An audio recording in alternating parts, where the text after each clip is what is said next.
Men and lady gamers, I know we've been fighting a long time.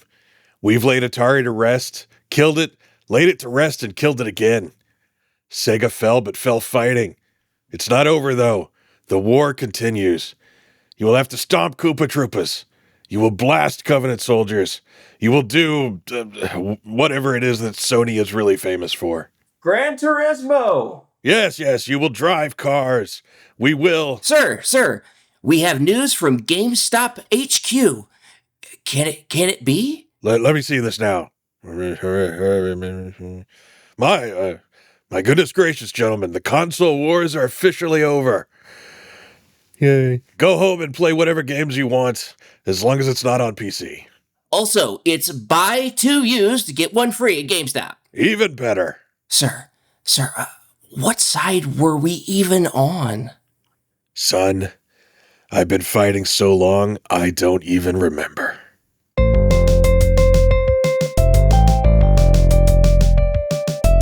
Two middle-aged guys try to work it all out. Two middle-aged guys try to work it all out. Two middle-aged guys try to work it all out.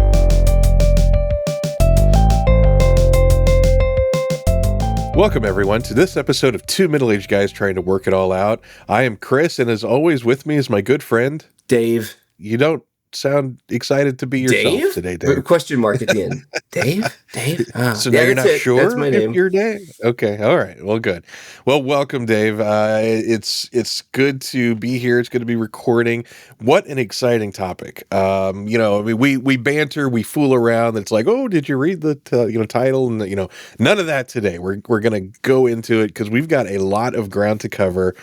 Just timeline wise, because we are talking about not the console wars per se, but we are doing our own console wars where each generation of video game system, we're going to decide which one is our personal favorite from that generation of systems. So it's the T-Mag console wars. Yes. Is what's going on today. Yeah, remembering the fallen systems. We'll salute them all as we go through. Except for one. There's one I'm not going to salute, and we'll get to that. You're not salute? Wow. Okay. I will not. There's one of them I will not salute. So this is going to be controversial. I can already tell. Yes, it is. All right. Well, very good. Well, I'm primed and ready. How about you? Do you want to jump into this? Do you have any banter? Do we want to talk about how cold it's gotten outside? Oh, you know what? Let's no, I don't want to talk about the weather as much. I mean, I want to. I do. Right? I'm just really having to hold big weather myself back. Fan. But this is such an important topic right now. This is like a major turning point in our world history, right? The console wars are over. We can lay down our phasers and our blasters and our Super Scope 6s and our Minisers and play the games that we want on the systems that are left, the 2 systems that are left. Really, this should be treated with respect and decorum. Like a flag folding ceremony, maybe a virtual flag folding ceremony we should engage in. This is a big deal. And I guess we should mention for any listener who does not follow video game news at the level that we do, that it was announced that the console wars were over. And the announcement here was that Halo is coming to PlayStation. Nobody would have expected, and I think it was odd that Microsoft was not only the people who put Halo on the PlayStation, but also the people that announced the console wars. Does the one who surrenders normally announce the end of the war? Like, right. I didn't understand that, but we thought we would take that as an opportunity to go back through the history of console wars. Maybe by surrendering, they're trying to change the terms of their loss, by surrendering first, we are truly the victor, or something insane like that. I don't know. Yeah, it's very strange. And I would have, I've been talking for years about, I believed that Nintendo was going to get Halo. I really did. I thought that's, Microsoft in its last days will partner with Nintendo to take a final swipe at Sony, but it didn't work out that way. No, and it doesn't really seem like Microsoft is swiping anymore. It seems like their capitulation is more of just like, well, I guess we might as well. Right. We own all these studios. We might as well just sell games. Yeah. Yeah, which So is not that dissimilar to what happened to Sega, but we're going to get into all of yes. that. So, how far back are we going to go, Dave? Tell the Well, audience. let's so video games are typically and those of you that are really into this are going to know this, and those of you that are less familiar may not. But video games are typically broken into generations, and for the most part, they're sort of logically separated, right? The Nintendo NES is part of a generation. The Super Nintendo is part of the next generation, and so on. So we thought we would take a generation framework that is probably similar to the ones that other folks have seen. If we're a number off or we're slightly different, just forgive us knowing that there's different ways to count these. We thought we would take a generation by generation look at those systems that directly competed with each other and say, hey, which one did we prefer? Which one do we think was the best? Which ones did we not like? And just kind of work through it there and kind of declare our own console war winner per generation. And we thought we would start at, if you start at the very, very beginning, the earliest home, we're talking home consoles, and we're also talking non-portables, right? Or non-exclusively portables. We won't be talking about Game Boy Advance. We won't be talking about Game Boy. If you go early back, right, you're really, the first generation is considered like the Odysseys and the plug-in Pong boxes. We're not going to talk about those. The next generation is what would include the Atari 2600 Intellivision, ColecoVision, and the Atari 5200. I don't think we need to talk too much about those. I mean, obviously, there's one system that is known and loved still today. That's the 2600, right? It beat all the others. It lasted for, I think, 12 years from 77 to 89, which is an incredible length of time. Yeah, it really is. I'm a little surprised. No love for the ColecoVision. I was all prepared to come out of the gate saying that was my favorite. No, not really. Not really. Yeah, the 2600 ushered this in, and even though the Odyssey is Gen 1, quote unquote, and even though it predates the Atari, I mean, nobody had an Odyssey. No, yeah, and they sold, the data I have here is, about 300,000 units. And they had those silly screen overlays, right? Because they didn't have the technology to put all the things on the screen. So you'd put these sticky things on the screen to give it, overlay, or if you're playing blackjack, like a blackjack table type. I don't know. Not a ton of fun. Probably was then, right, when you hadn't experienced anything like it, but. Now it would it wouldn't even be recognizable to us as a game, unlike the 2600, No, and which do still look like games, right? You could still be like, I yes. recognize that, and that's a Pac-Man, that's a Pitfall Harry. So, And I've always thought that the Odyssey almost read more as like a digital board game, like they were trying to tap into that market as opposed to creating a video game. Because video games, even though arcades existed and you had like some early examples, the 2600 is what introduced the world to video games. Yeah. Really, to be honest about it. So let's start at the generation. I think that when we think about true console wars, we start with what we would typically call the third generation, which is NES, the big dog, and then Sega Master System and the Atari 7800, one that's known a lot less, certainly, than the NES. So let's talk a little bit about that. Now, Chris, you and I both owned NESs. As kids, neither of us owned Master Systems or 7800s, right?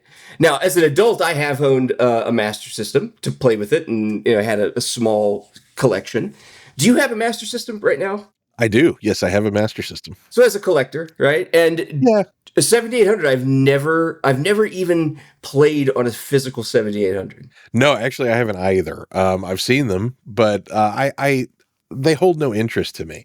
And I understand that they're historically significant and like they produced some of the closest arcade to home translations at the time. So, I'm not dogging on the 7800. It was just never on my purview.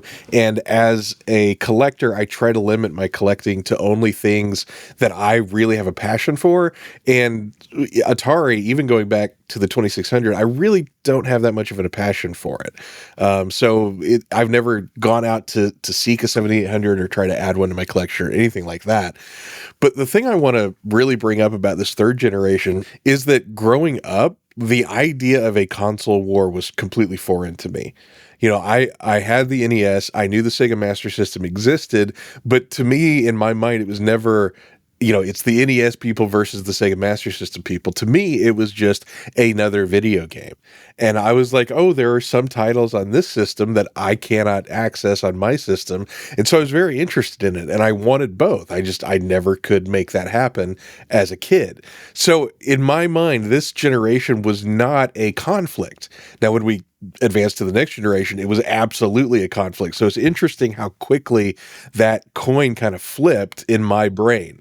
But for any Yeah, that's a really interesting way to think about it. I just knew the Master System in the 78. Well, the Master System I knew, and I had a chance to play on it because there was one set up at Montgomery Ward's at our mall. So you could actually play on it, and it was neat, and I loved playing like the Ninja. I thought that was fun, and I think there was another one that I played. But the Ninja, I definitely remember playing that one. That was the one I typically chose.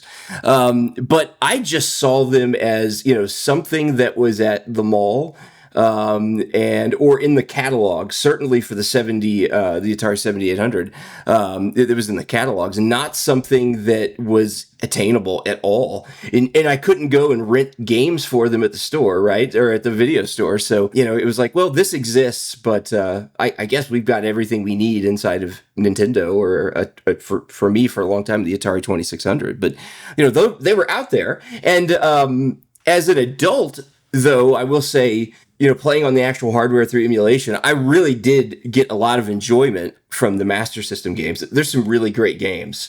And, I think that the controller was definitely not as good as the NES directional pad, but there were some really good games, and some of the things that were ported between systems, like Double Dragon or Ninja Gaiden, they in some ways were better on the Master System than they were on the NES. So I definitely later grew to appreciate the art style, the colors, the boxes were neat. That uniform box style was cool to have a big collection of all those with the black and with the white grid.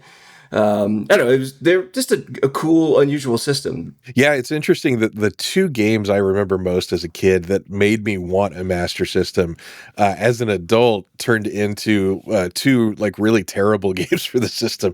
But I wanted Rocky super bad because I loved the Rocky movies, and there was we had Mike Tyson's Punch Out, which is by far a better game, but it didn't have that IP connection to Rocky that I really wanted. And then the other game that I really was jealous of was Alf, because I was a massive fan of Alf growing up, and Nintendo did not have an Alf game, but Sega Master System did. Now, come to find out as an adult, that Alf game on Master System is terrible and fundamentally broken, where if you do not know exactly what to do, you're not going to succeed in that game. But those were the two big games I wanted. There was also a Spider-Man game on Master System. Oh, that's a great game.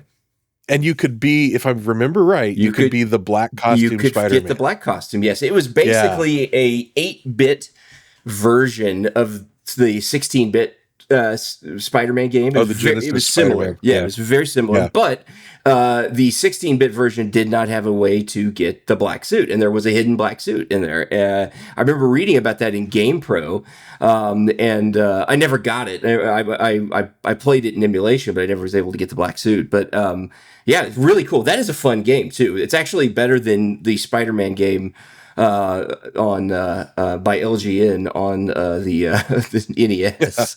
Well, I actually have a soft spot in my heart for that game, but it's pretty terrible. It's all right. It's okay. Objectively, that's the word I'm looking for. Objectively, it is not a good game. But it does what, with the property, there's something about it that's fun, and the swinging is fun too. So, LGN did make or publish a few good games. But it's interesting though. Alf, a big property like that, it was right at the time. It was pretty hot. That Sega got them and Nintendo didn't. That's interesting. I'd love to hear the stories behind that. The business deals Gordon Shumway made to get his game on the Master System and not the NES. No, he was betting hard on Sega, and he just didn't work out for him. So anyway, I think obviously from this generation, the favorite that I'm going to pick is the NES. Sure. But this was not really like a heavy conflict generation for me. No. And, the 7800, they brought a home arcade experience, but at a time when people really didn't. The arcade experience wasn't what they wanted. They wanted games with depth, right? And which is what the NES brought with RPGs and games like Zelda and Metroid. And the 7800 was bringing really good versions of Galaga, but you can get a decent version of Galaga on the NES and all these other things, right? So the 7800 was just is a misfire. It was actually done earlier, but they didn't get it released. They weren't sure what they were going to do with it. So it was old tech by the time it came out. Yeah, it's kind of a sad story. They would have released it, in 82 or 83 when it was ready. They might have actually had a chance to, get established in the market before the Famicom came to the States. But, it's like everything else with Atari, it was mismanaged at the time. So, this is not much of a war, but I do have an awful soft spot for the Master System because it is a good system. It's not the master of systems, though. I think they overreached with that title. It is in Brazil. Oh, this is true. In Brazil, it still is. That's funny. For those that don't know, they still sell in Brazil like or I can't remember the Tectoy is the company that makes the Brazilian Master System knockoffs, and like we can go into a mall and buy a little like Nintendo emulation box for $30 in the mall kiosk things. In Brazil, you do that, but they're Sega systems. All right, so that generation though, the third generation, 8-bit, big deal, but a big giant leap is coming in the fourth generation. To the 16-bit world, which has some very interesting competitors. You have, which again, we're courting a lot of controversy with this episode, Dave, because in the fourth generation, you have TurboGrafx 16. Yes. And there are going to be people out there, we're going to get hate mail saying that is not a 16-bit system, blah, blah, blah. But for the purposes of this conversation, we've lumped this in the fourth generation as a 16-bit system, competing also with the Sega Genesis, the first arguably true 16-bit system, and the Super Nintendo massive powerhouse 16-bit upgrade to the NES.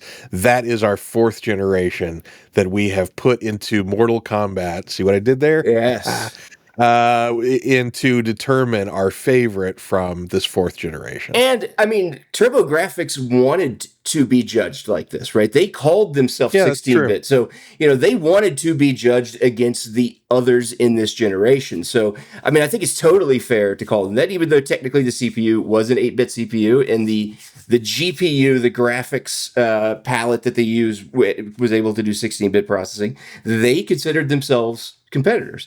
So this is a tough one. And we recently, not recently, but some months back, were on our friends, the Retro Gamers, with Anthony, and talked about this generation specifically. And I really struggled with like declaring my winner because it is such a tight battle between the Genesis and the Super Nintendo. And as much as I love the 16, it just doesn't compete, right? I mean, the library of games alone makes it difficult for it to compete with the Genesis and the SNES because there's just so many games. And I think that also the buttons being limited to, it didn't feel like. You didn't have the same control scheme that would allow you to play games like Street Fighter until they came out with a 6-button controller specifically for Street Fighter, I guess. I love TurboGrafx 16, but really, it's down between Genesis and Super Nintendo. And honestly, boy, I hate to... to me, it's almost become a draw. I mean, I don't know. I think Mario World... If you got to go on one game, I guess you got to give it to the system that has Mario World and Mario Kart.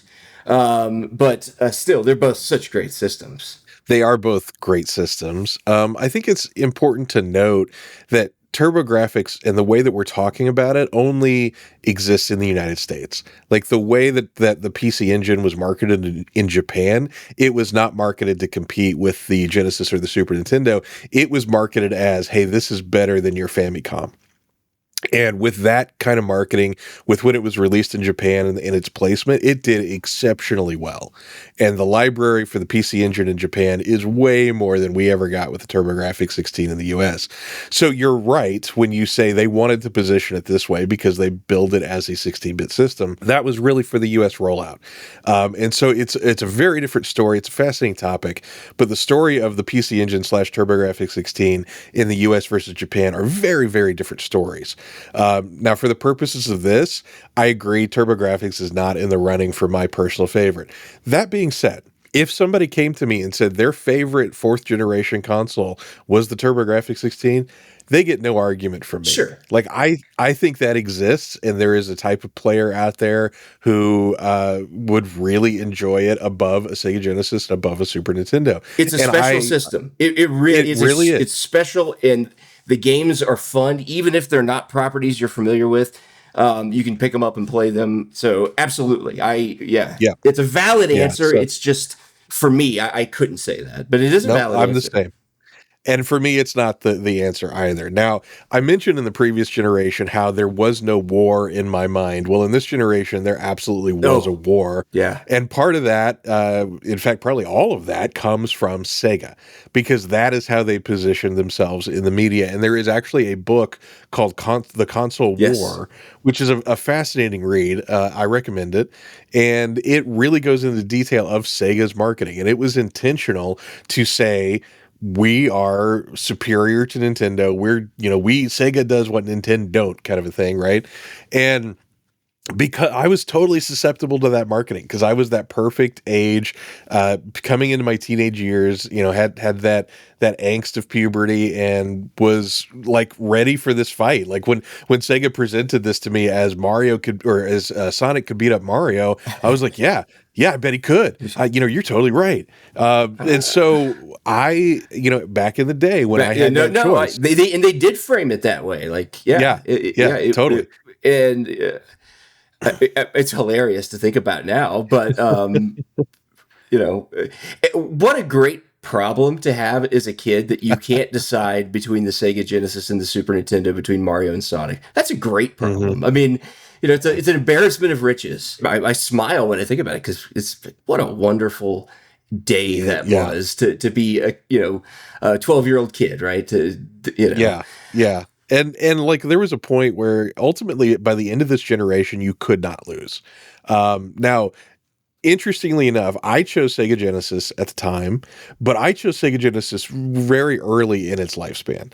And so my early experience with the Sega Genesis was honestly one of disappointment. Yeah. Because after the excitement of Sonic wore off, there wasn't much in the library. Now, over the course of the system, you could play Green Dog for about 30, 40 seconds. Wasn't that later? I feel like I thought Green Dog was a launch title. No. Oh, no. Oh, okay. No. Because the launch title was Altered Beast, and then they later did Sonic as the pack-in. I thought it was a launch title that came out on launch day, not as a pack-in. No, I don't think so. You're typing, so look that up. Yeah, I am. But while you're typing, I will continue on. Podcast listeners love to hear their hosts typing. Of course they do. That's why they tune in. But while you're doing that, I will continue my diatribe, which is that there wasn't much in the library, and so I had Sonic. I played the first John Madden Football, which, even though I'm not a football fan, I actually got quite a bit of enjoyment out of that game. It's very, very fun, very entertaining. I had James Pond, which I told myself was a good game, and I'm pretty sure I was wrong. I was looking at Super Nintendo, and I was thinking, man, I made the wrong choice. Now, Sega really rectified this problem, and it got to the point where if it was released on Super Nintendo, it was also released on Sega Genesis. And then you had the exclusive stuff on Sega, you had some exclusive stuff on Nintendo, but this was the point where console wars started to become a strange idea, because every game was on every system. Except for the exclusives, except for the Marios and the Sonics, yes. Yeah. By the way, Green Dog came out in 92, so 1 year after Sonic. So you were right. I really thought it was a launch title because it's a terrible game. Oh, see, I was about to say, I feel like in your voice, you're disparaging Green Dog a Oh, little I bit am. It's a here. terrible game. I actually kind of like that game. I think it's a lot of fun. I have a physical copy of Green Dog in my collection. So anyway, so yeah, if I'd had Green Dog when I got tired of Sonic, I would have been like, "Now forget it, Sega all the way." But it took a year or two for Green Dog to come out. But the point I'm trying to make, and we keep getting off topic with this Green Dog discussion, is it got to the point where you couldn't lose with either of these systems. Yeah. If you had a Genesis, you had an incredible library of games. If you had a Super Nintendo, you had an incredible library of games. And it also got to the point. You called it an embarrassment of riches. I agree, and I'm going to embarrass myself because it got to the point where I had both the Sega Genesis and the Super Nintendo. And I'm going to say that ultimately the Super Nintendo wins this generation for me. It is just the system that had the games that kind of fit with my personality more. Nintendo has always been more about the substance, and Sega has always been more about the kind of arcadey experience. Yeah, absolutely. The depth there. That's yeah, right. Depth of That is a gameplay. broad generalization. Do not email me about your Fantasy Stars. I get it, but broadly speaking, Nintendo games are a little bit more meaty. They're a little bit less like pop in, play, and go away. They're more like we're going to spend hours crafting the story, and that's where I live as a gamer. So at the end of the day, looking back at this as an adult, I'm giving it to Super Nintendo. And the Genesis really was founded.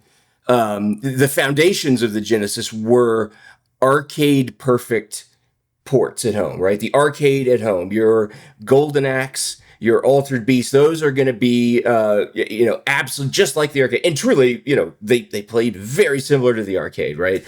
I think that your analysis of the difference, right, between the two is spot on. And if you like the arcade games more, and also Sega was a little bit more invested in the sports games, then that was going to be the system for you. And if you liked the games with more depth, maybe or games with a style of gameplay that was a little bit more, I don't know if immersive is the right word, but really, truly, your Super Mario Worlds, your Zeldas, right? They did not have a Zelda-like game.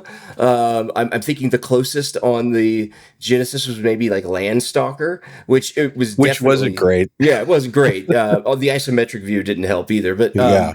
They catered to two different experiences where there wasn't that overlap. The Venn diagram is there's a lot of overlap, but what wasn't overlapped.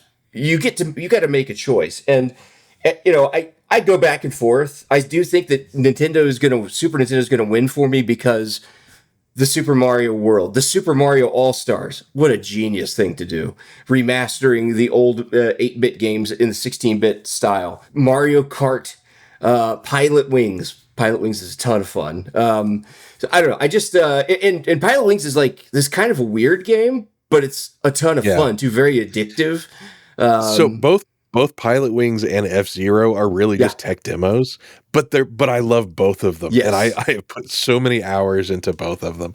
And that was another thing, like Sega marketed the, blast processing was their thing, which doesn't really exist. However, Nintendo's Mode 7 does exist and really was unique. Like, it's only been in the last couple of years when modders and hackers have been able to make Mode 7 like graphics on the Sega Genesis.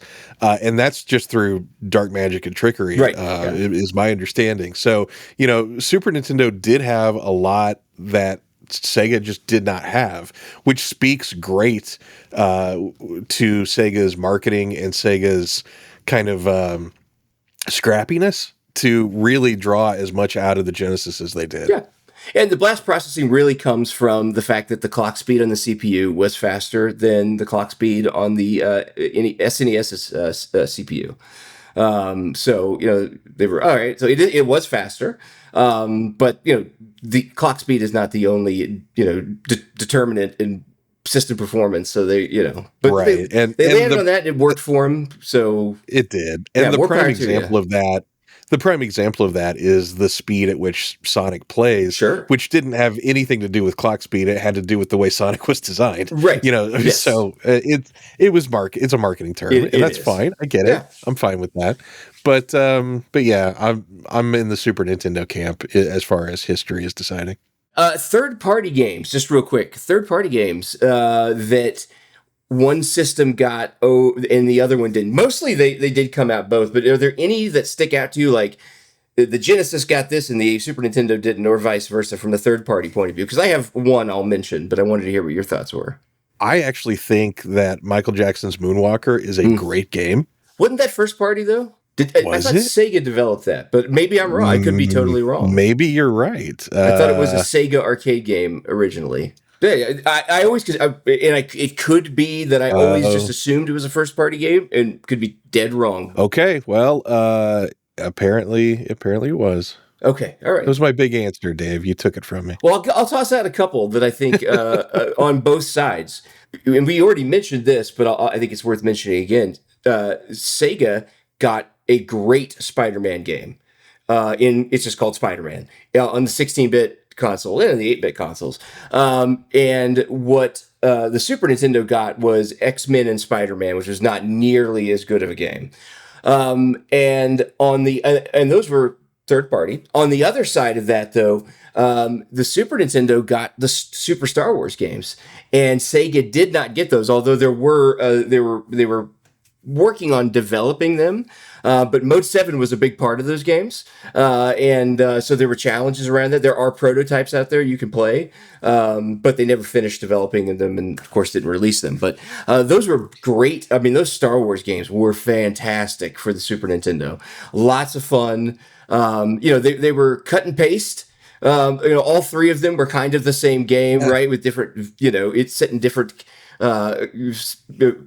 levels with different, some had snow, some had sand, but very similar gameplay, but they really were fantastic. And unfortunately, Sega did not get those. So, all right. So, I'm going to say probably Super Nintendo, but man, it could also be a draw. I go back and forth, but this was a great generation, an important generation. Yeah, it introduced the world to the idea of a console war.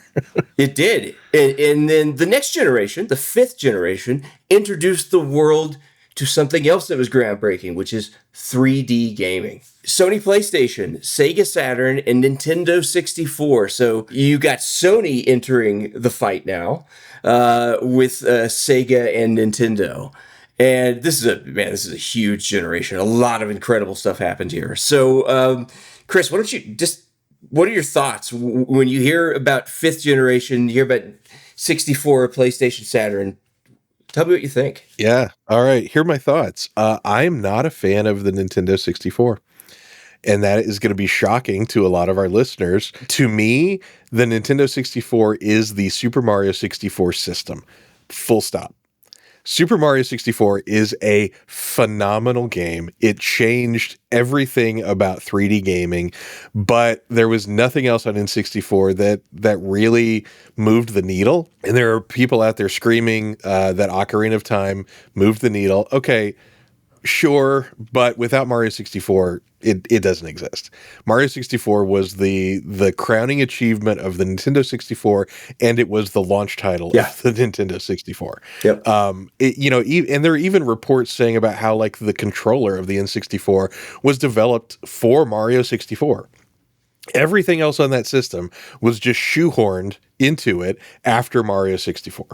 So because of that, I had one at launch. I played gobs of Mario 64. To this day, I play gobs of Mario 64. I think it's a great, phenomenal game.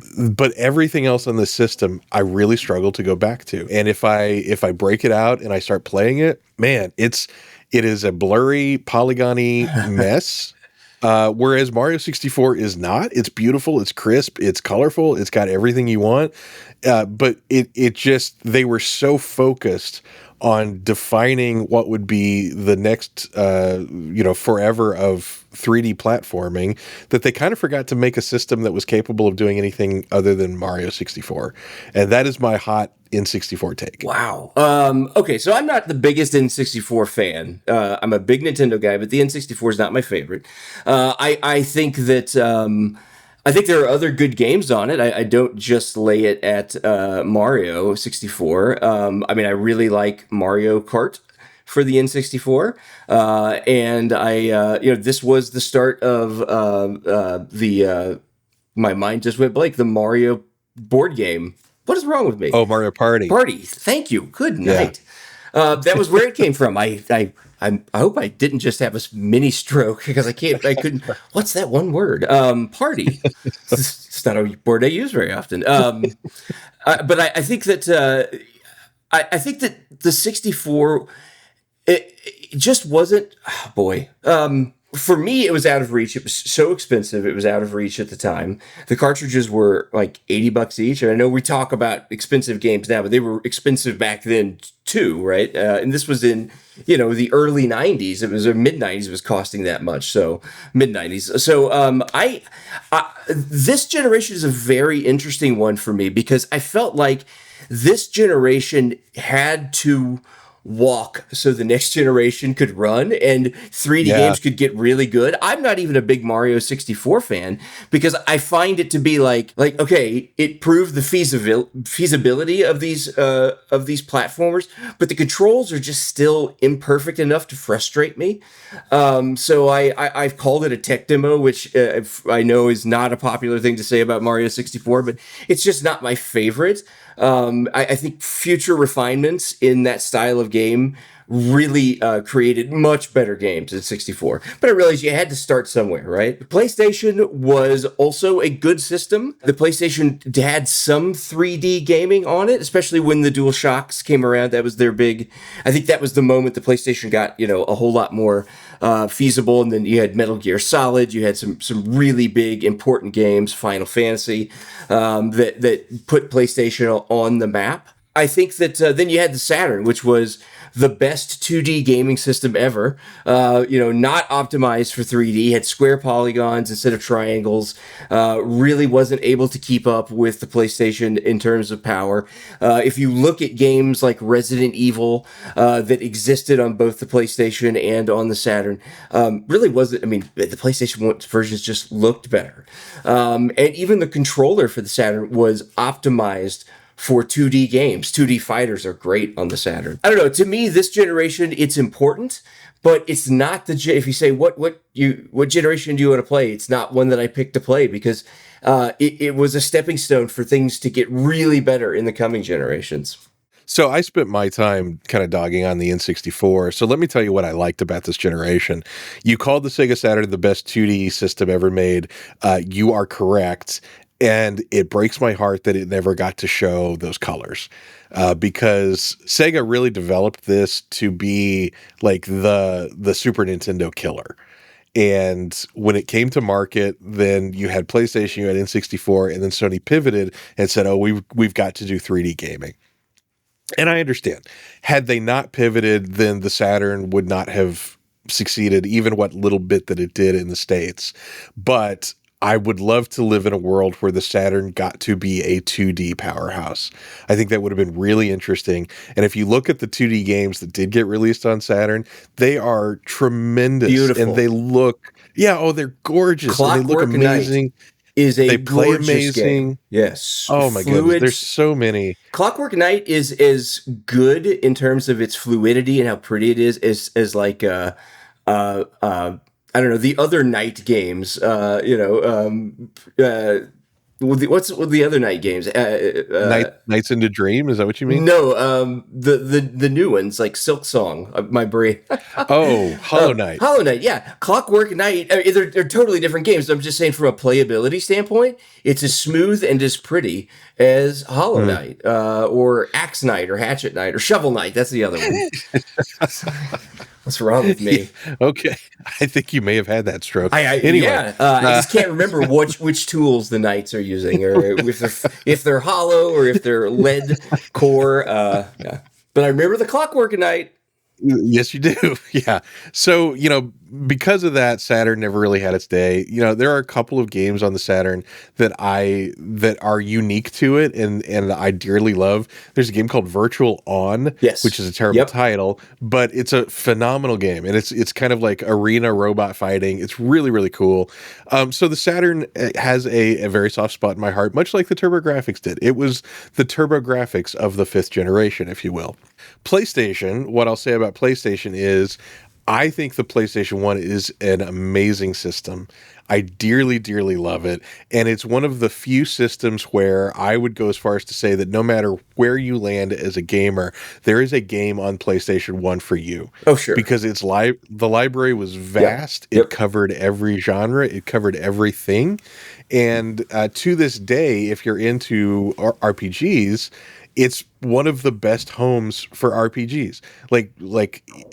Even compared to modern systems, the RPGs that are on the original PlayStation are just genre defining. So I'm a big fan of the PlayStation. I was late to the PlayStation party as far as like owning one. I chose the N64 when I was living through this console generation. And this was the first console generation where I had a job. So the $80 cartridges did not bother. I was like, whatever, I'm going to go to the store and I'm going to buy whatever the new thing that released was. So that I was unfazed by the cost, and I was just playing games to play games. And so then I got a PlayStation probably right before it was with the DualShock release. So right when Gran Turismo hit, the DualShock came out. They did the PlayStation DualShock package. And so then I was like, okay, I'm gonna get one of these systems, and just fell in love. And there are just some seminal titles that to this day are some of my favorites. Absolutely. Across any game system. So this generation is a real easy one for me. It's the Sony PlayStation takes the crown. Yeah, it has to be for me too. Yeah. But let me give the caveat that without the N64, gaming today would not exist the way it does. I think that there were important things that were exercised, discovered, and the feasibility was proved in the N64. It just it wasn't done on that system. It was proved so that it could be done in a future system. A couple real quick I want to ask you about PlayStation. Are you a Metal Gear guy or are you a Siphon Filter guy? Metal Gear all the way. I'm Siphon Filter all the way. That shows what I prioritize in the game, right? Metal Gear is about, there's exploration and puzzle solving, and Siphon Filter is just running and shooting and finding cover.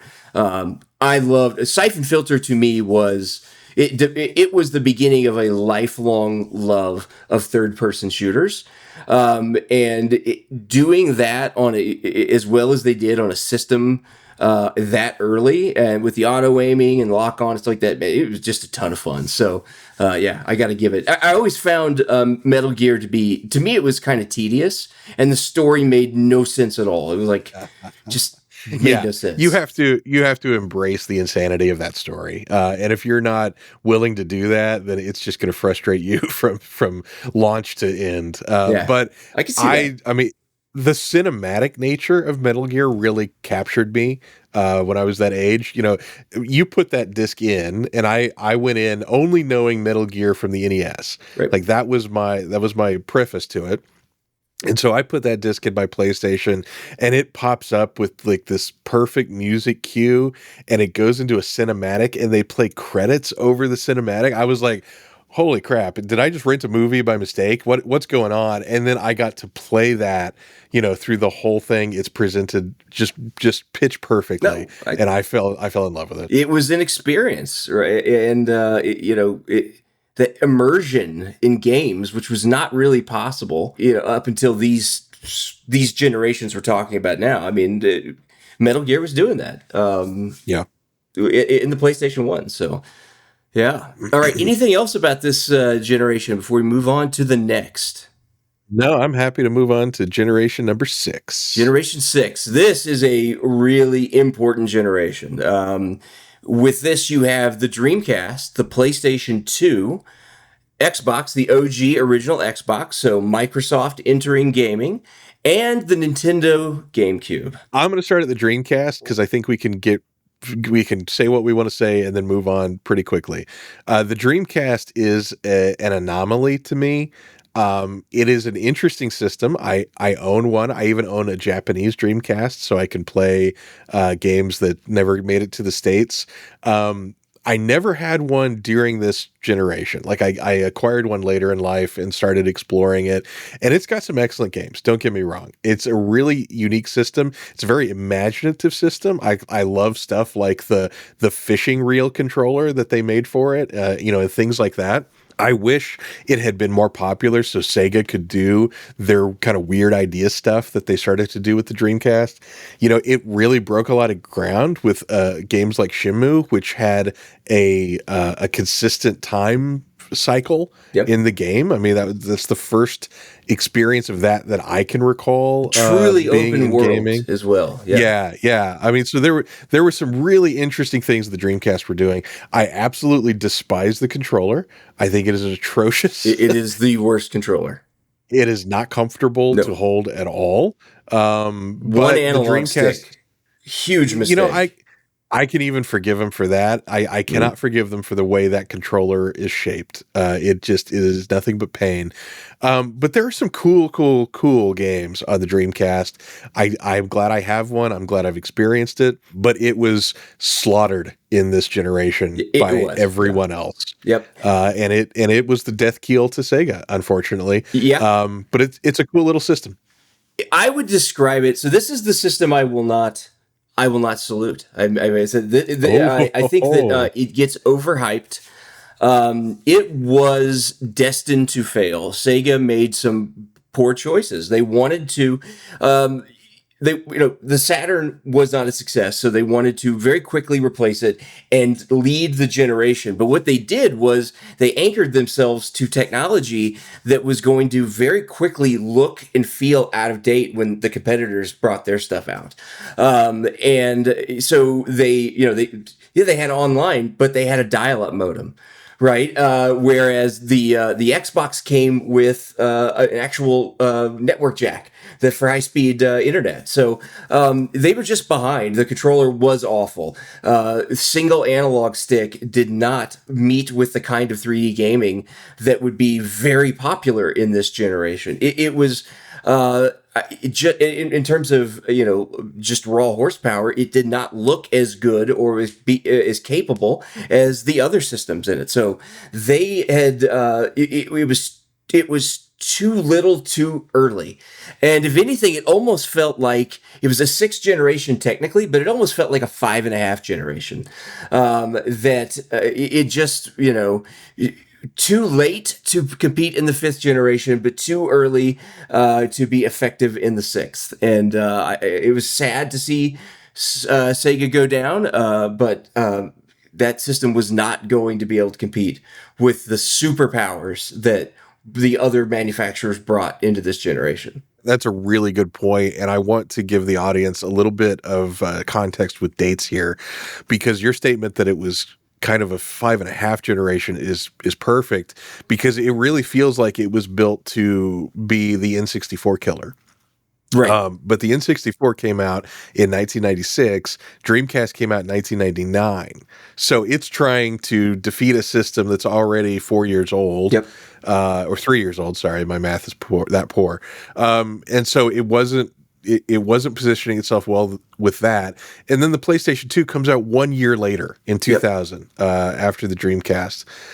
So it was unfortunate. And to go from a Sega who 2 generations ago was so in touch with how to position their system with the Genesis, and then just to falter with the Saturn and falter with the Dreamcast, it's sad. It's interesting.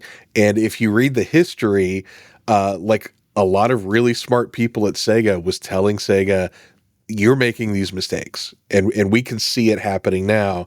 And Sega was like, oh, we've got Sonic, we'll be fine. which is really kind of sad. Now, I will salute the Dreamcast. I will stand and proudly salute it because I think it is a unique, interesting little system. I wish it had had more of a life. I think it could have had more of a life, positioned just a little bit differently. I'm not going to fault them for dial-up because, you know, the Xbox was 2 years later, 2001, and then that's when the Ethernet came out.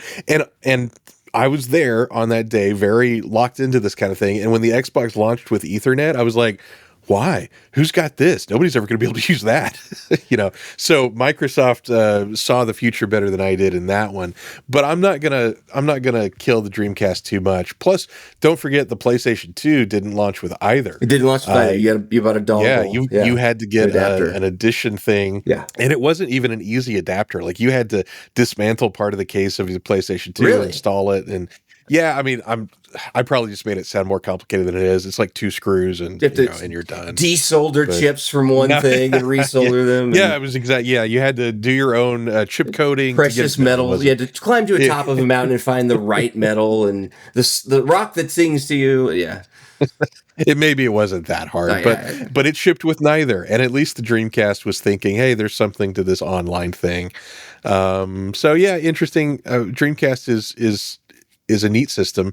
It's got some really cool games on it that I love that I wish were in better versions elsewhere, but they're not. But it's not the best of the 6th generation by far.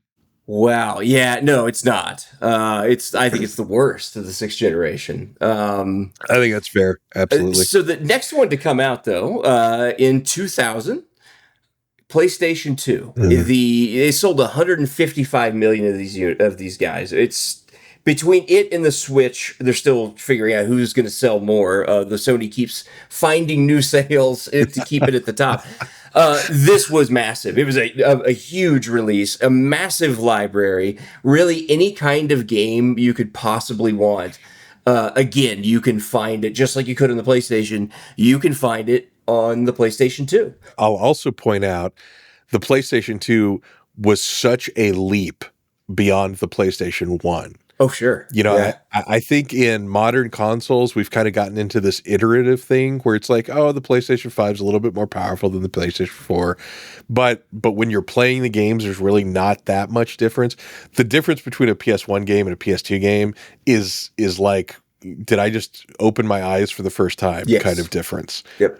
So the PlayStation 2 was a juggernaut. It was massive. It was incredible. You could not escape this thing. Even if you weren't into gaming, it was one of the first affordable DVD players. And I think that contributed a lot to that 155 million units sold. Yep. I know people that bought them solely for that reason, that they could watch DVDs and never play the PlayStation 2 game. You did. You didn't have to. I thought you did have to because of the licensing. Xbox was the one that did the license. Okay, all right. PlayStation 2 can play right from the jump. You know what? Now that you say that, I feel like I had gotten that. Yeah, I got that backwards. Okay. But the PlayStation 2 is an incredible library. I am not going to bury the lead here. It is my victor for the 6th generation, and it is my contender for greatest system of all time. Okay, I totally can understand that. I think that would be true of many people. Before I put out my hand, though, let's talk a little bit about the GameCube. Big leap from the Nintendo 64. It had an innovation, tiny discs. Very, very nice. Not an innovation, but it did have the tiny discs. Still not sure I understand why they did that. Like, just do the normals. Okay, whatever. But they were DVD based mini DVDs. I think they held about 1.2 gigs. I think something like that. Somewhere in that neighborhood, yeah. Whereas the Dreamcast was its own Dreamcast disc, GB disc, I can't remember, or something like that. GDE, I believe. Okay, yeah, and they held the gig. Yeah. And the GameCube games were roughly the same size. And the GDE had no copy protection. No copy protection, yeah, that's right. Interesting to note. But but the GameCube was, to me, the whole sales proposition of the GameCube was, it was cute. Like, it was a cute system. It was a cube. It was smaller than all the other systems. The discs were smaller. It was cute. And like that kind of really seemed to be the aesthetic that Nintendo was going for. And I think they succeeded. I think the GameCube is great. I had one during this generation.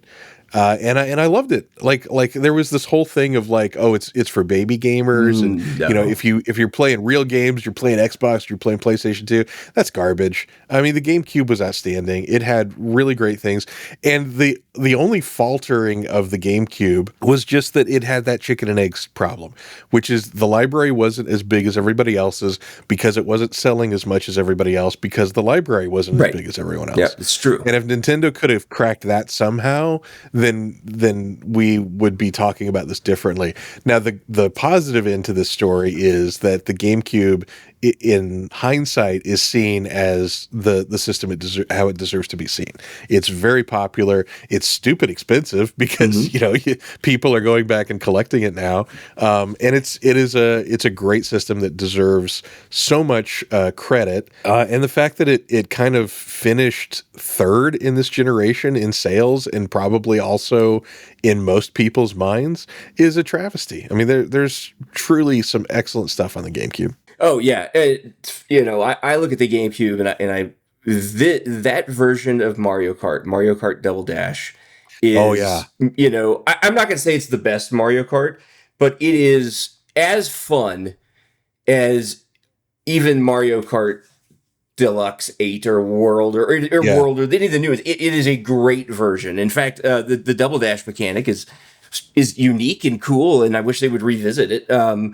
But I love that. I'm not a Smash Brothers player, but I know that this is the system that didn't introduce Smash, that came out in '64, No. but Yeah. made it a big deal. Yeah, to the point where people will still only play the GameCube version of Smash to this Yes. day. Yep. Or if they play the later versions, they play them with a GameCube style controller, Right. Because Right. that controller was perfect for Smash, and the controller. I love that controller. I think it's great for certain types of games. It's incredibly comfortable. I really like it. I use one on my Switch for like Mario Kart. I think it's great for Mario Kart. It's different. I love that, if you've got on your face buttons one or two that you really are using, I love to have that big red button there. It works. It's comfortable. Well, it's genius, and I actually do love the button layout because without looking, you know where you are. Yes. And I think that is a failing of a lot of modern controllers, which is, the only reason you can tell by feel on a modern controller is just muscle memory. Whereas with a GameCube, you know where your thumb is. The thing I do not like about the GameCube controller is the D-pad. I mean, that's a miserable. D-pad. Yeah, it's tiny. It's a miserable D-pad, and it's kind of off D-pad, on this island. Uh-huh. Yeah. If that D-pad had been better, the GameCube controller would be my top controller of all time. But it's great, and it certainly fulfills the need for the GameCube very well. And to your point, you could play modern games with it without missing a beat. Absolutely. I mean, it's fantastic. So Great triggers. I love the GameCube. The highlight game to me for the GameCube actually is F-Zero X. I don't know if you've played that. I've not. As somebody who loves racing games and loves, the faster the better, F-Zero X is almost too fast for me. I will frequently be playing it and will completely lose control of what's happening because it is the fastest thing I've ever played in my life. Wow. Okay. No, it's not what I've played. I've certainly played a lot of the original F-Zero, but yeah. Yeah. There are lots of great games on the GameCube. Metroid Prime, big deal. A lot of fun. The GameCube it's tough for me. It's not my favorite, but if you said you can only have a system with 10 games, you can only pick 10 games, I might end up going with the GameCube from this generation just because I could pick 10 incredible games. I think that one thing that GameCube suffered from a little bit was it lacked a great Mario 3D game. Sunshine is okay, but it's not my favorite. And Luigi's Mansion is very good, but it's not a Mario. It doesn't make up for the lack of a Mario 3D game. So I think that if they had, like brought Galaxy onto the GameCube or something like that. Sans motion controls, but I don't know. I think they could have done something incredible with a Mario 3D game. Yeah, I mean that's a good point. Sunshine is not my favorite, and even at the time, and the reason I bought a GameCube was because I was like, "Oh, I want the next Mario 64," and I got Sunshine, and I enjoyed it for the first 10 levels, and then after that, I was like, "This game is not great," and I won't go into all of my opinions on Mario Sunshine, but you are correct. It's not the greatest Mario 3D game out there. But I love the GameCube, and we haven't even mentioned Zelda Wind Waker, which is beautiful, one of my Yeah. favorite Zeldas. Yes, it's and again, gorgeous. very yeah, absolutely gorgeous, but very odd in that the community was like, I don't want this baby Zelda game. It's like, I don't understand. Like, I guess there was just a lot of like late 90s angst going on for this generation.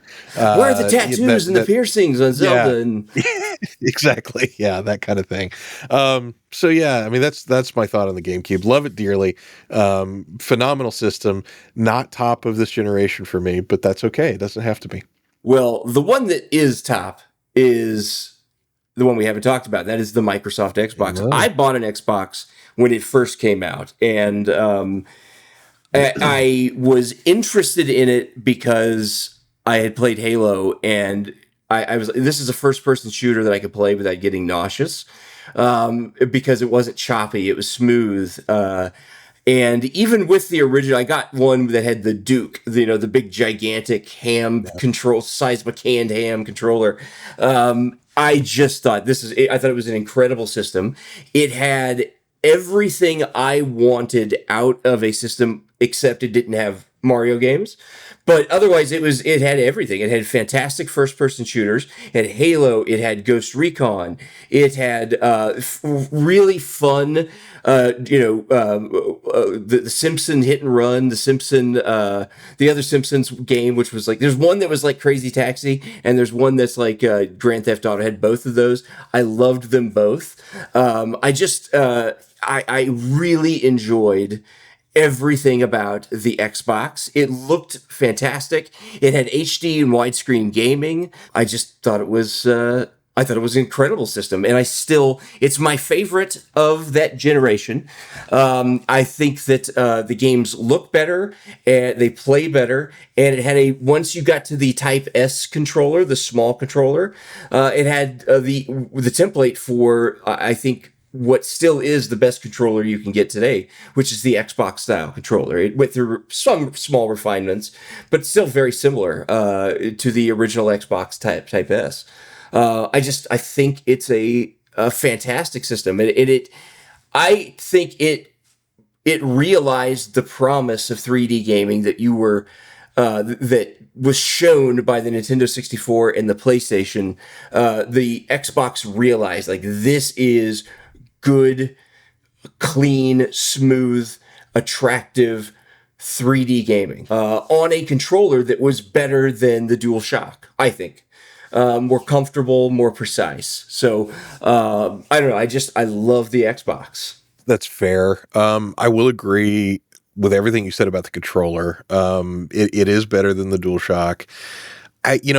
Saying that 3D gaming was realized on the Xbox, I don't know if I can agree with that, because I think it was equally realized on the PlayStation 2. And I think the only difference is that controller, which is not a big enough difference for me to say, well, one's 3D experience was better than the other, in my opinion. I think that as far as like ability to realize a game, the PlayStation 2 and the Xbox are pretty well neck and neck. And I think that where you start to see differences is in the community aspect that Microsoft brought to it that Sony never quite captured with the PlayStation 2. And of course, what I'm talking about there is Xbox Live. Yes. Xbox Live came with it didn't come with the original Xbox, but it came later in that generation. So the original Xbox really brought online gaming to the living room and to the console, which didn't exist in any real form prior to that. Dreamcast tried a few things, but it didn't make it.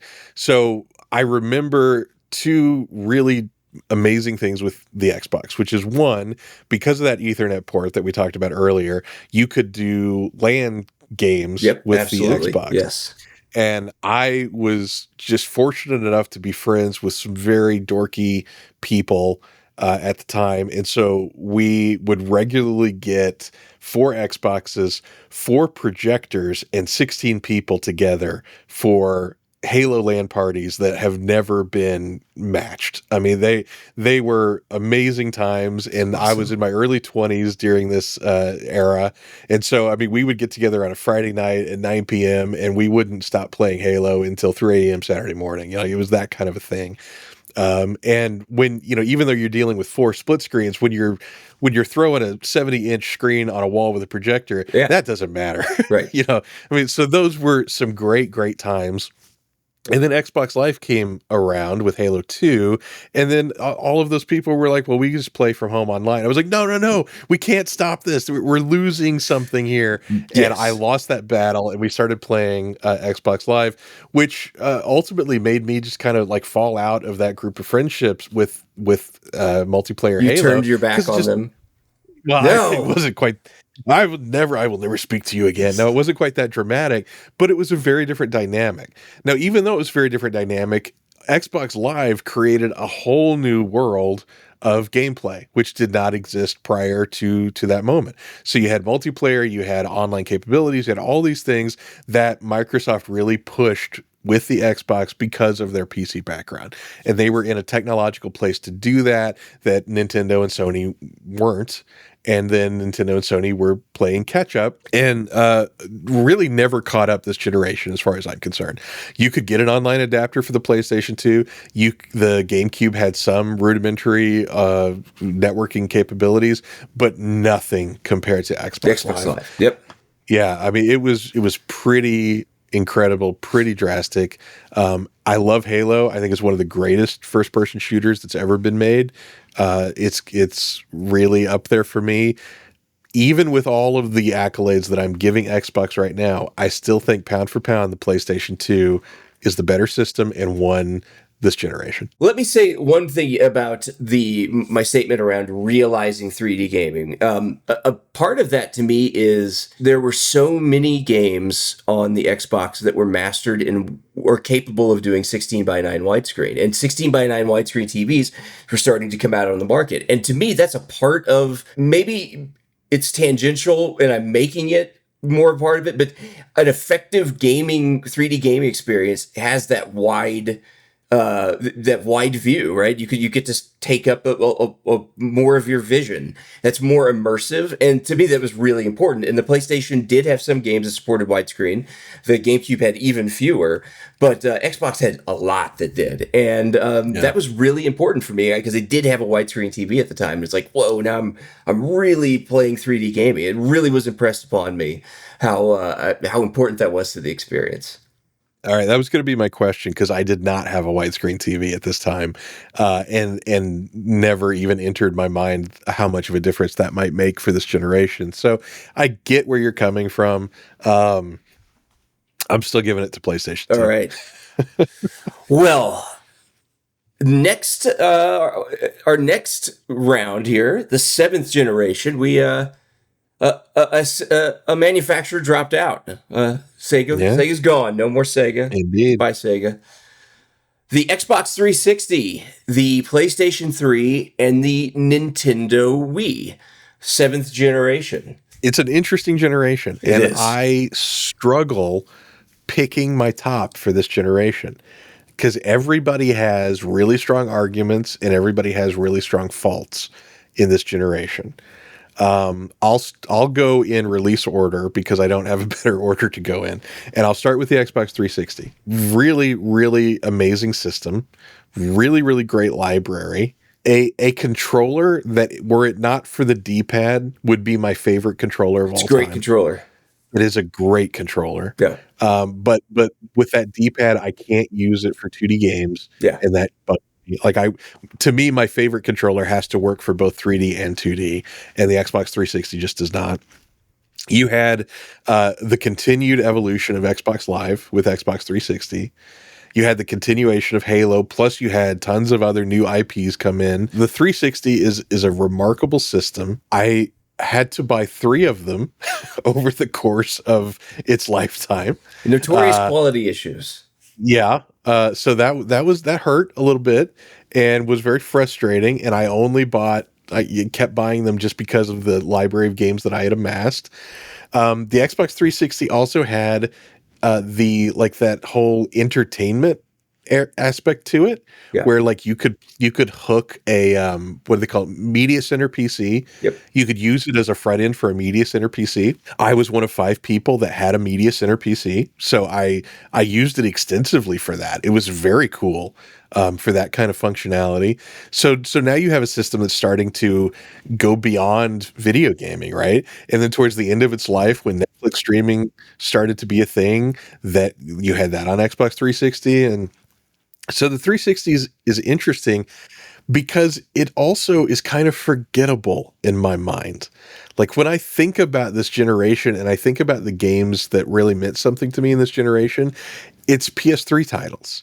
And it's exclusive PS3 titles, because the Xbox did really great at kind of being the everybody system, and it did not do really great at delivering memorable experiences. Which is a very unique position to be in.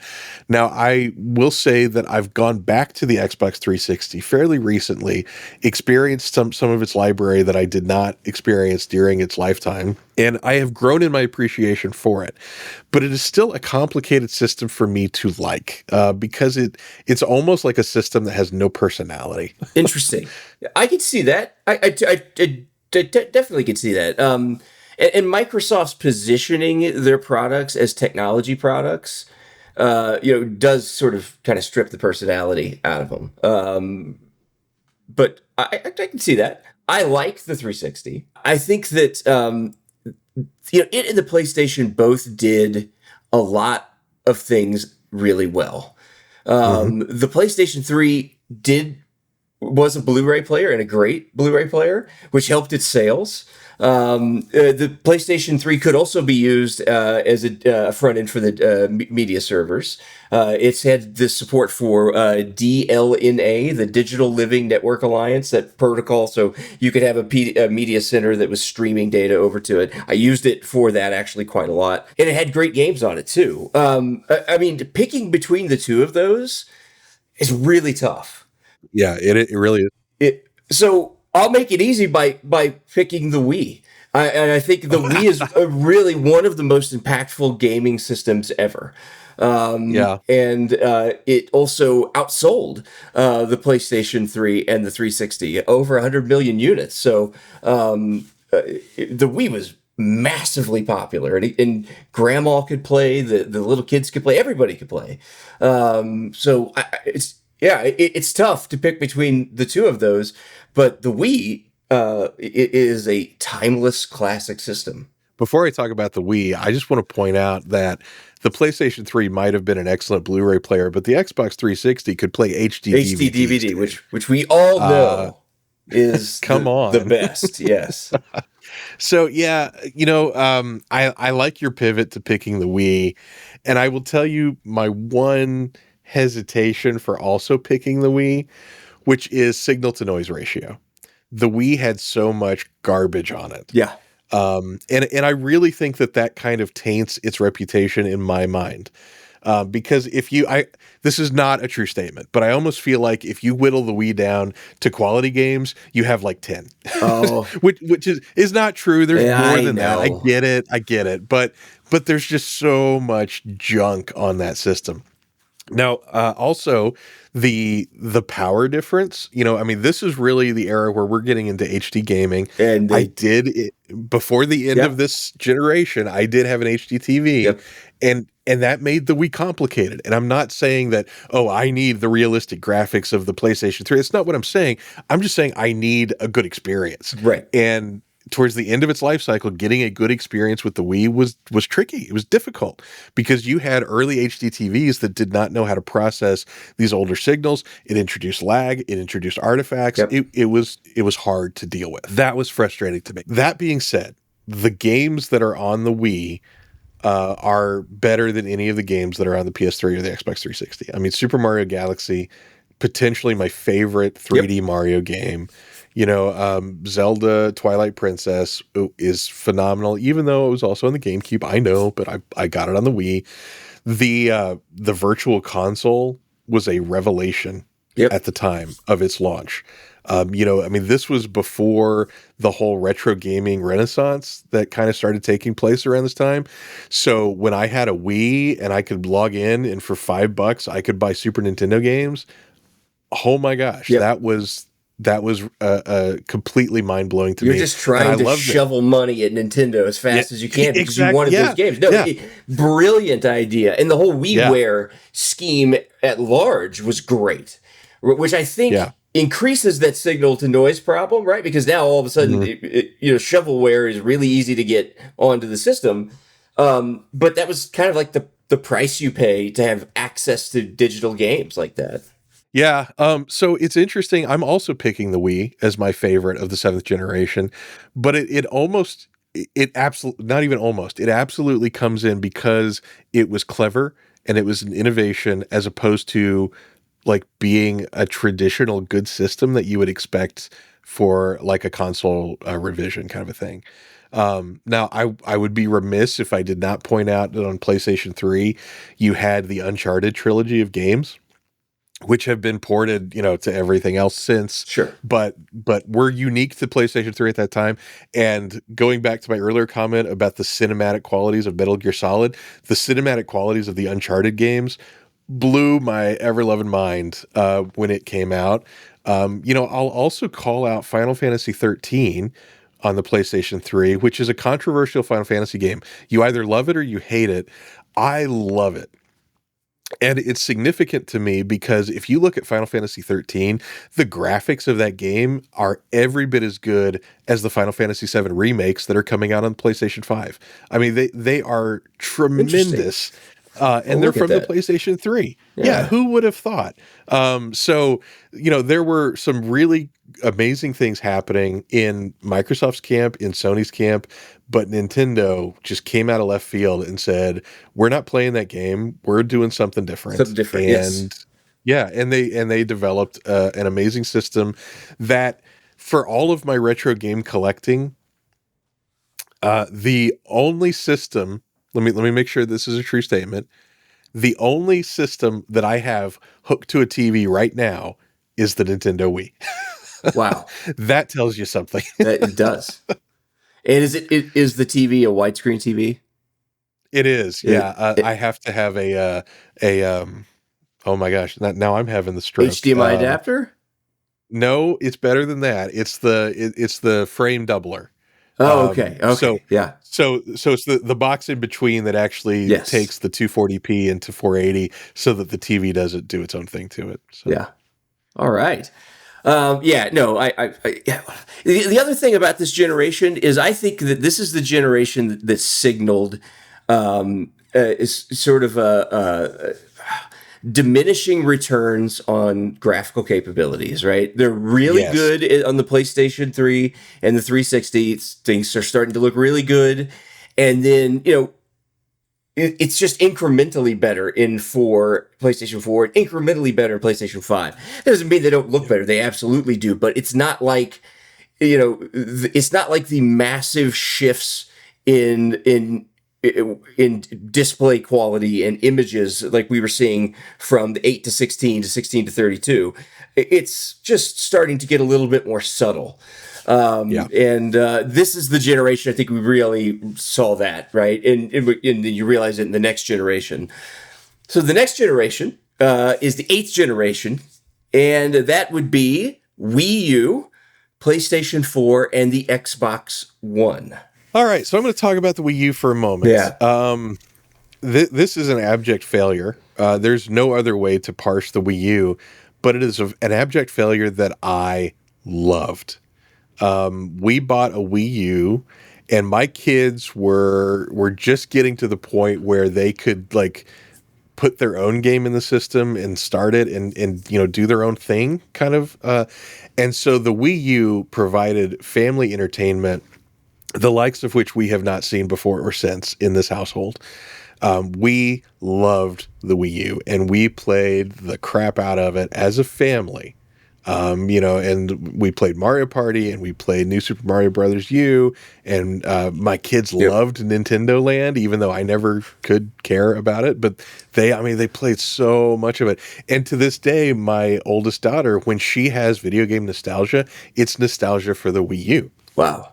So I really think that this was a marketing failure on Nintendo. I think if they would have called it anything other than the Wii U, Yep. they would have stood a chance in this generation. And I think it's a lovely system. And I am of two minds. I'm grateful that almost everything on the Wii U has been ported to the Switch. So Yeah, it's true. accessible. Yeah. It's accessible. It's easier to deal with. So I'm thankful for that. Also a little bit sad because now there's almost no point to have a Wii U because it's just an oddity for the museum rather than being a useful system. I'll give you one reason. Recently we had some folks over and some little kids, and they were trying to play Switch Sports. And these kids had a Wii at home, and they really struggled with the motion controls with the Switch Joy-Con, whereas the Wii Emote was really easy for them. And it got me to thinking, wow, that's the use case for the Wii U, is you can get HD versions of some of the motion control games, specifically like sports, Wii U Sports, and you still get to use the Wiimote. Which I think I'm not in terms of accuracy or precision, forget all that. Just in terms of comfort in your hand, it's more comfortable in your hand. It's a little easier, a little bit more intuitive than a Joy-Con for that type of motion control that you would use in bowling or in tennis. That's really the only one I can think of, is that it does give you that HD experience. But yeah. Yeah. It's a cool system. It's definitely a stopgap between the Wii and the Switch, and you can plainly see that evolution happening in Nintendo's mind. It's a cool system. But before we advance, I want to correct a mistake that we made in the last generation, which is we talked about the Wii without mentioning Wii Sports. Oh, goodness. Yeah. Well, how is it that Nintendo can make tech demos that are better than 98% of all the games that are ever made? Yeah. I don't know. See, I don't consider Wii Sports a tech demo. Maybe like Wii Play or Link's crossbow training. But Wii Sports, man, I don't know. The bowling is so good. There is some, depth. I don't know. Maybe depth's not the right word. The tennis is so fun. I don't know. Because it wants you to compete with yourself and getting better scores, and compete with a person like couch co-op or standing up co-op, rug co-op, maybe because you're standing on the rug. I don't know. It has so much playability that I don't know. I just can't call it a tech demo, even though I get what you're saying. It's so great. Wii Sports is like, you always hear about the killer app for a system. I mean, Wii Sports is like, I don't know. When I think of killer app, I think of that. Like, it is like the thing that sold, the game that sold systems. And it's almost at the end of that system's life, it's almost still the best game ever put on the Wii. Oh, maybe. Anyway, maybe. I mean, Wii Sports Resort is like an upgraded version of that used the Wii Plus controls, but still, it's the same concept, right? It's maybe it is. I don't know. I have an awful soft spot for New Super Mario Brothers on the Wii. Excellent game. So excellent game. Anyway, I backtracked this. I apologize. But going back to the Wii U, I cherished those memories, and I think that my experience with it was better than most because of just that time in my life. But yeah, we as a family, we had so much fun with the Wii U. Oh my goodness, so much fun. I loved our Wii U. The sad thing is, though, if you lose the big screened controller, it's a brick, right? You can't do anything with it. And, I don't even know if you can buy replacements that you can pair up. I don't know. Maybe you can, but not third party, used. Okay. You can, so you can pair a new controller to a system. That is possible, but there's also like some of the homebrew community are working on software where you can use an iPad in place of it. So Oh, you have an iPad and then a like a Pro controller, and between the two, you can mimic the functionality of the remote. Because you're right, like, you know, getting a physical Wii U and using that on a real TV is only going to get harder. yeah, So there are, I mean, and these are the same people who are like keeping the Atari Jaguar alive that are doing these projects.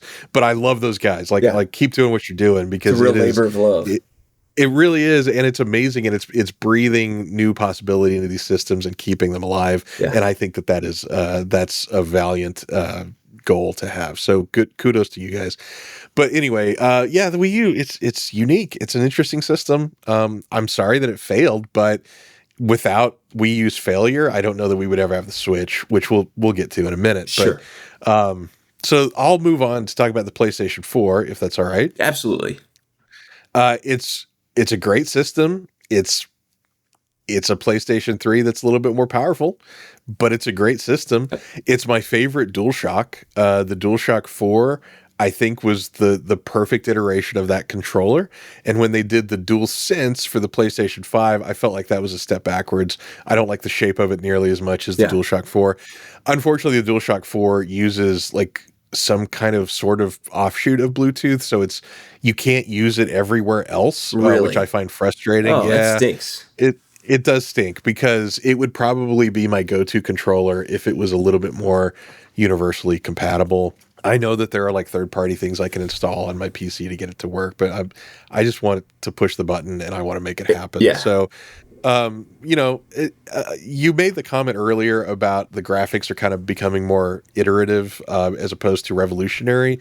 I think PlayStation 3, PlayStation 4 is an example of that. Where is it better? Sure, it's better. Is it changing my life? Not really. You know, so I think the PlayStation 4 has a phenomenal library. I had a lot of fun with my PS4. I still own a lot of games for my PS4. So I'm a fan of this system, but it was not a life-changing upgrade, I guess is the way I'll put it. Yeah, I had one, and I just rarely played it. Spider-Man is good. You know, it's a fun game. It's beautiful. But it just didn't. The PS4 did not keep me locked in the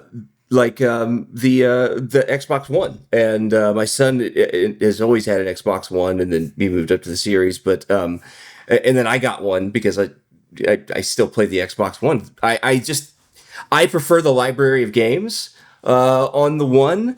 But and I prefer the controller because I prefer that style of controller. But really, when it comes down to it, to me, they both look great and graphically look fine. I just prefer the library of games. You know, I'm missing Spider-Man. I wish I did have that. And Gran Turismo, I think is I enjoy that more than Forza. But for the most part, I'm gonna give it to the One. And you know, for no reason other than for some reason I just didn't click with the PlayStation 4's library. Yeah, I'm not going to give it to the One. My frustration with the Xbox One is there was no reason for me to have it. Every game that came out for it, I could either get on the PlayStation 4 or I could get on PC. And if I can get a game on PC, that's where I'm going to get the game because it just provides me a lot more flexibility. So Microsoft never gave me a use case for the Xbox One.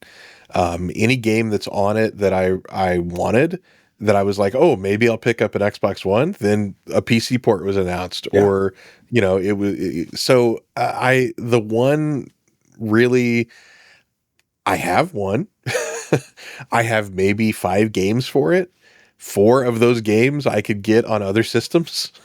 You know, that's a hard proposition for me at that point. Also, I hate the name. I think it's a dumb name. It's a dumb name. Yes, it is. And at the time, I was like, well, they'll never make a dumber name than this. I was mistaken. So, you know, the Xbox One doesn't do anything for me. And I would not. Okay, here we go. This is the system I'm not saluting. I am not Oh, saluting oh the Xbox One. goodness. All right. Yeah, And not I'm doing it. very fond of the Xbox One. I'm also, one thing I like about the Xbox One, and there's a bit of this on the PS4 too, but um, Xbox One games are dirt cheap. Like That's true. Yeah. $5 will get you like half the library is $5 each, right? I mean, it is not expensive to get some great games. PS4 is also on the cheaper side, not quite to that level, but yeah, the one is good if you want, just want to play third party games or Halo.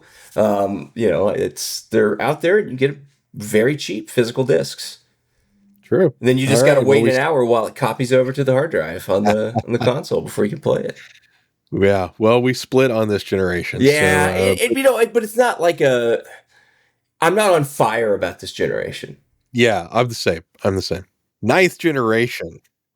Truly the Kind, final generation, I think. I mean, the Switch 2 is starting the next generation, so I think so this generation we have the Switch, the Nintendo Switch, the OG, the original one, the PlayStation 5, and then the Xbox Series, which has two consoles in it, the S and the X.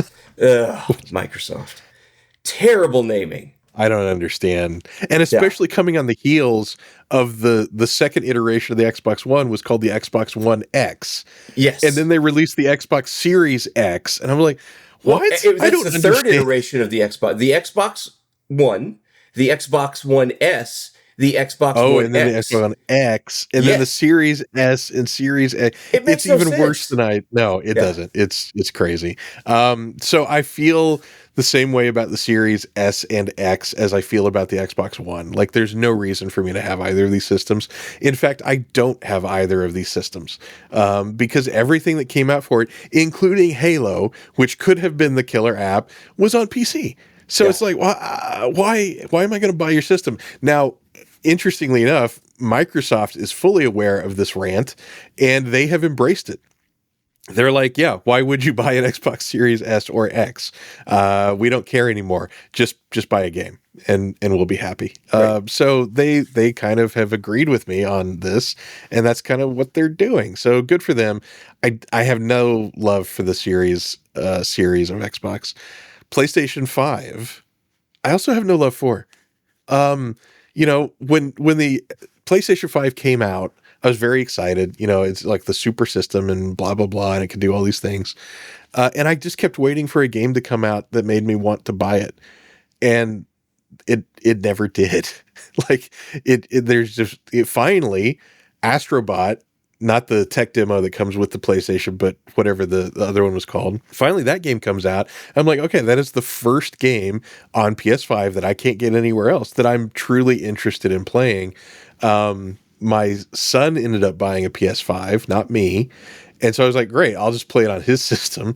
And that's what I did. And to this day, I think that my son has played maybe 2 or 3 other games on the PS5. Wow. And it just collects That's dust. a big investment for something that's not for getting nothing. played. Yeah, I know. And but the power of a system means absolutely nothing if there isn't anything interesting to play on it. And anything that I wanted to play on the PlayStation 5, I could also get on PC. And that's what I did. So yeah, the PlayStation 5 is a bit of a dud for me as well. It's just not interesting. Like, I need them to do something. And I thought maybe PSVR 2 would be a way to excite me for it, but Sony like dropped support for that almost immediately. Like, there was nothing going on. And I had PSVR for the PlayStation 4. And similar to my Wii U experience, my family loved PSVR. I mean, my kids played that thing constantly. So it was always hooked up and it was always in use. And so we got a lot of use out of that. So the idea of PS5 and PSVR 2, we were like on board, and then it just fizzled out. Sony never did anything with it. So I did not see the reason to give Sony any of my money for the 9th generation. But the Nintendo Switch, on the other hand, before I go into this, Dave, do you want to say anything about Xbox or PlayStation? I did have an Xbox Series S. And it was okay, but I realized what I really wanted was an X, so I could play disc-based games from previous, from the one era. But I wasn't going to pay $500 or $600 for it, so that's why I ended up getting a one again. So I think that with these prices, with forcing the digital experience, and ignoring all of the physical games that are out there, you have to ignore them if you don't have a disk drive. It made it hard for me to justify buying like an X. I couldn't justify that. But very easy for me to, get an Xbox One. You happen to have an extra one you gave me. So I was like, I upgraded. I did put a terabyte hard drive in it. Oh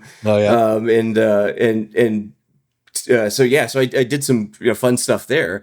But yeah, the five and the series just do nothing for me. Yeah. But I'm the same. the Switch. Now, before you do your butt, I do want to acknowledge you pointed out the backwards compatibility on the Xbox Series. I had not brought that up. I'm glad that you did, because I do salute Microsoft for their backwards compatibility. They make a lot of effort for that, and in fact, my Xbox One X. That's how it gets most of its use, is as a backwards compatible machine, because it will play Xbox One, the original Xbox. Oh, so confusing. The OG Xbox, which is not the Xbox One, it will play those games very, very well, and it upscales them, and they're fast, and they're fantastic. So I salute Microsoft for that. I wish more systems cared about backwards compatibility. So kudos to Microsoft. Now, let's go for the Switch, and how we both feel about the Switch. I mean, well, obviously, Switch wins this generation, right? Of course. I think that it's going to be on many gamers' top 3 systems of all times. It's both as a handheld and as a home console. I use mine as a home console, right? It's docked. Rarely do I play it on handheld, unless I'm just doing something to set something up, or very rarely, just because I'm not a handheld gamer. But the flexibility of being able to do that, the incredible library of games, the innovative, ability, motion controls, integrating motion controls into all types of games. I just, honestly, it for me is the greatest video game system ever. I love it. And I think it's probably, like I said, in most people's top 3. Very succinctly put, very well put. Dave, you know me, my lifestyle, I'm always hanging out on rooftop parties with people. Yep. So the Nintendo Switch was just a godsend for me. Yes. In that environment, I could throw the kickstand out, I could hand someone a Joy-Con, and I was gaming. It was You're great. gaming on the rooftop. You did lose quite a few on the. I mean, you knocked them off, and then you're like, "Don't worry about it. I've got an extended warranty."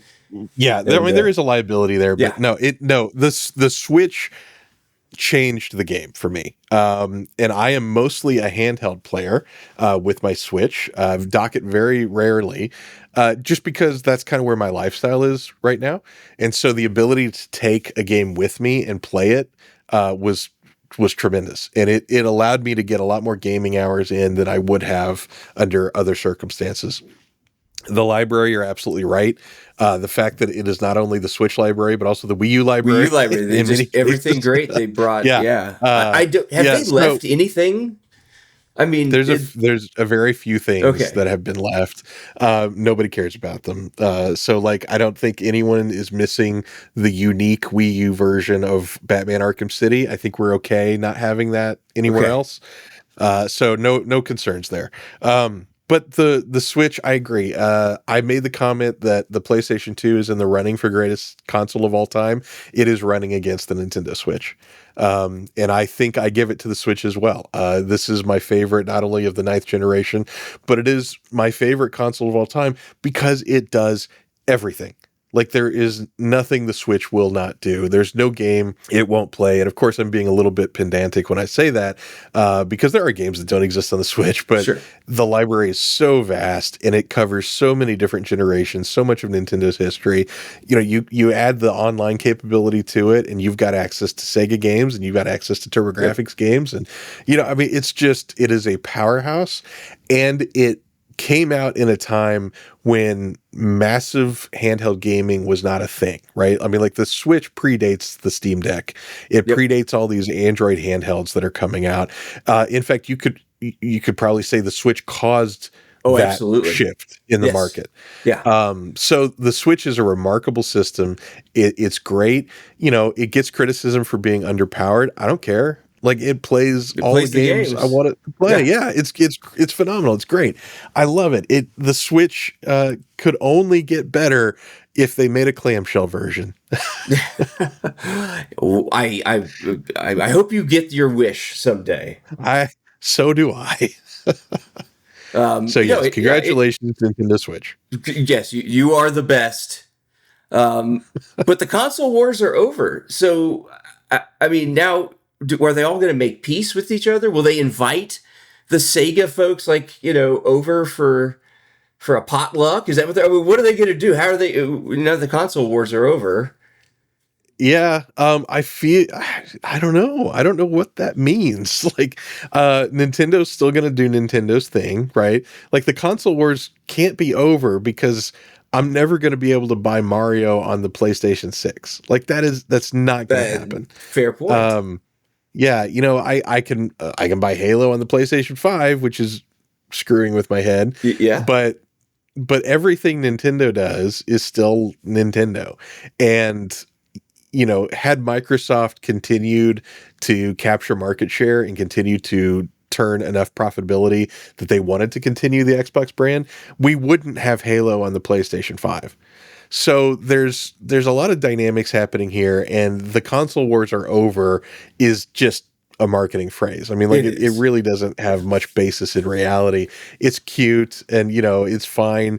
Xbox is an experience. It's not a console. Okay, sure. I have used Xbox's cloud gaming service. And I think it's great. Like it's really, it plays well. It gives me access to games, in ways that I've never had access to them before. So if that's what Microsoft wants the Xbox to be, all right, I have no problem with that. But saying the console wars are over, okay. Yeah, well, sure a part of that is also Nintendo and Sony doing their best to not say they're competitors with each other, right? Say we're doing our own thing. They do their thing, we do our thing. We're not really competitors. I that's interesting. I think competition is important, and I would lean into it a little bit more. But yeah, they want to be viewed as doing different things. So, and I think that that's justifiable. I think they are doing different things, especially with the prior generation. Now, the Switch 2, which we haven't talked about yet, to me, that's starting to muddy the water a little bit with its price point.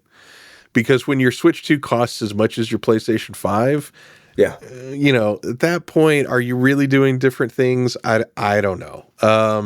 So jury's still out on that one for me. And then, of course, when the PlayStation 6 hits, what is that going to do? I really can't imagine a world where Sony will convince me to buy a PlayStation 6. I suppose there's, the developer out there right now that's making the game that nobody's ever heard of that's going to change the world. And that could always happen. So I'm not saying I won't buy a PlayStation 6, but I am also not excited for it. Interestingly enough, as much as I've gushed about the Switch 1, I'm not interested in a Switch 2. Like Nintendo has not given me a reason to drop my money on that yet. Not yet. Mario Kart World was not that for me. Same here. Yeah. So we'll see what happens. Yeah, so Generation 10 is one we're going to have to revisit here in a couple of years because it'll be really interesting to see how it shakes out. Yeah, I mean, it comes down to it. These systems, they're only attractive if their games are attractive, right? It's not about the systems themselves. And we know what Nintendo can produce. I've got a pretty good level of confidence, what they're going to build and what it's going to be like, and it will probably be something for me. On the Sony system, now that it's got Microsoft stuff, what does that look like? How are you going to get it? There's some questions. What will be available? What will not be available? Will it be available on Nintendo eventually, right? If Microsoft just is a publisher putting out experiences, it's going to be, we'll see where things go with Generation 10. I think that seeing Sony's plans and Microsoft's plans will give us a better view of what that's going to look like. Because right now, we just, you probably knew what Nintendo was going to do before Nintendo announced it, because they're Nintendo, right? And they're I don't want to say predictable, but you can guarantee it's going to be based around their games and their IPs, and it's going to be innovative, and you're probably going to like it, unless it's a Switch U. But they didn't do that, so we're fortunate. No, they definitely did the iterative game with the Switch 2. I don't blame them. I was secretly hoping for some magic Nintendo sauce, that they were going to throw a curveball with whatever the successor to the Switch was, but if I were in charge of Nintendo, I probably would have done the exact same thing. Let's just make a more powerful Switch. I think they're like at 10 million units so far, which is approaching the same number of Wii U's that were sold, right? I think they're really. Yeah. So, no, it really is. Yeah, it's incredible. So it's doing just fine. So, they're not going to have any problems. What did we learn today? We figured out a whole lot of stuff today, right? Dave. Yes. What the top system from every generation, we've put this discussion to bed. Yep. Everybody agrees with us. Nobody needs to take any umbrage. For anytime people revisit this conversation in the future, they will just reference this episode. They can go back to this video. Yeah. And you know what? If you disagree with us, let us know. We would love to hear from you, listener. Why? Disagree? Yes. Well, or you just want to say, maybe you want to explain to us why the Atari 7800 was a success. Maybe we missed something there. I'd love to hear that. You justify it. Maybe Ninja Golf is the killer app that we've been ignoring it this entire discussion. We'd love to hear from you. Check us out on our Facebook page. Just type in 2 Middle-Aged Guys and you'll see our Facebook page come up. Or come to our website at 2 middleagedguys.com. Shoot us an email, send us a message on Facebook, or a comment on our YouTube videos, and we'll get back with you. Maybe we'll read your message on the air. Who knows? All right, Dave. Good discussion. A lot of video game talk, but that was nice. We've been hitting movies pretty hard, so this was a good break. I enjoyed it. All right.